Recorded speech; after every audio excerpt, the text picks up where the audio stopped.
this is Miss Fernandez. We're gonna do the first couple lessons of chapter 9, which is data analysis. And I have linked the video, but it looks like you are not able to see it unless you log in. So you are welcome to skip that. I hope everybody was able to go over the vocabulary.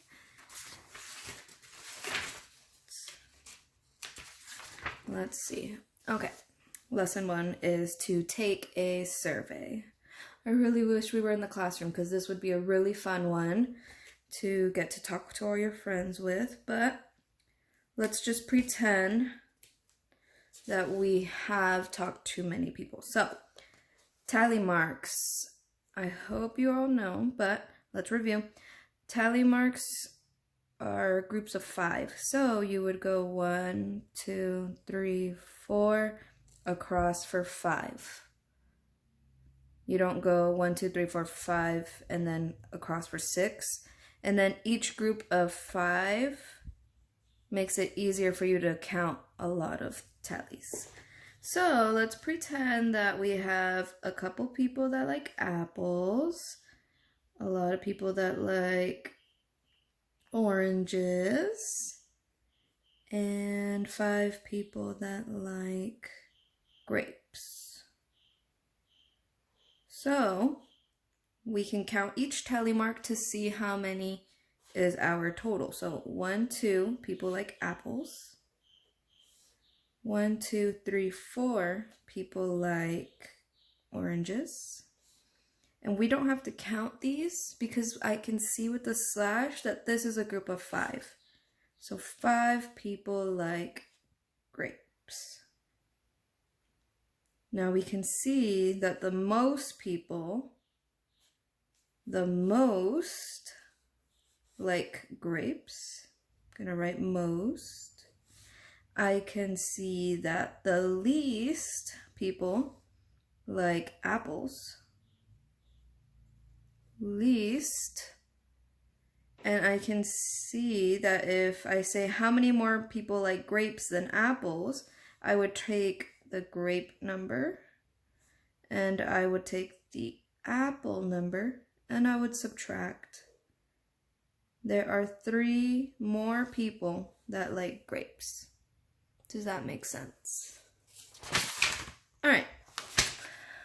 Let's take a look at this page. It says, when you take a survey, you ask a question. Use tally marks to record the answers or data.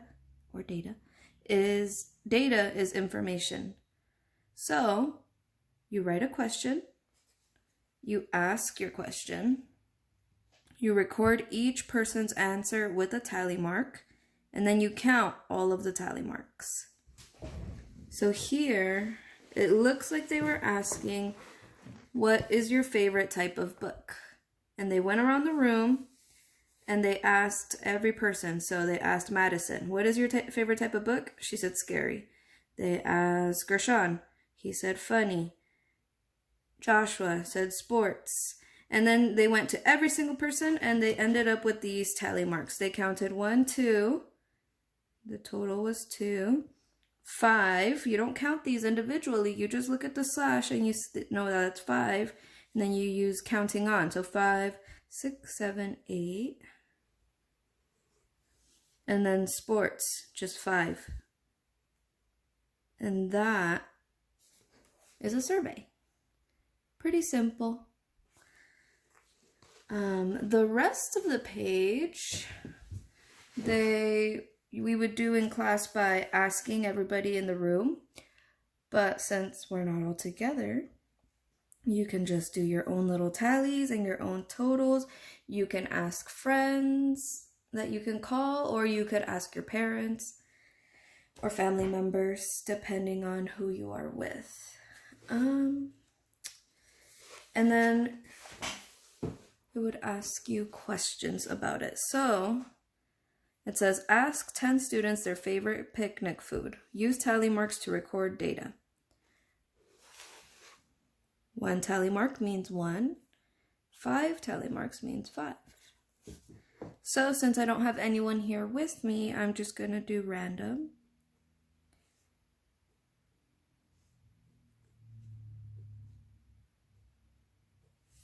All right, so counting 5, 3, and 3. How many students like hamburgers? These questions should be very easy because now I have all the information here in my picture. All I have to do is go and look. So hamburgers, let's see, 5. Hot dogs, 3. What is the favorite picnic food? So the favorite picnic food is not my favorite. It's not your favorite. It's the one with the biggest number. So the biggest number is 5. So hamburgers is the favorite picnic food. I'm not going to put a 5. I am going to write the word hamburger.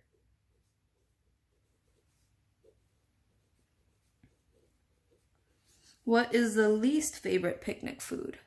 Now, even if this is my favorite, I need to look at the data. And here there is a tie. There's hot dog and chicken because they both have 3. So I could write both. So hot dog and chicken. How could the chart change if you added your favorite food? So this would be like if I wanted to add a new food, like tacos, and then I have to restart it, right? Because I didn't ask everyone if they like tacos as a picnic food. So then some people might say, oh, my favorite was hamburgers, but now that I see tacos, I actually like tacos more. And then the whole chart would change because people would change their answers. Oh, can you even see that? Okay, that's number 7. So the chart would change because people would have a new option. And that is the first lesson.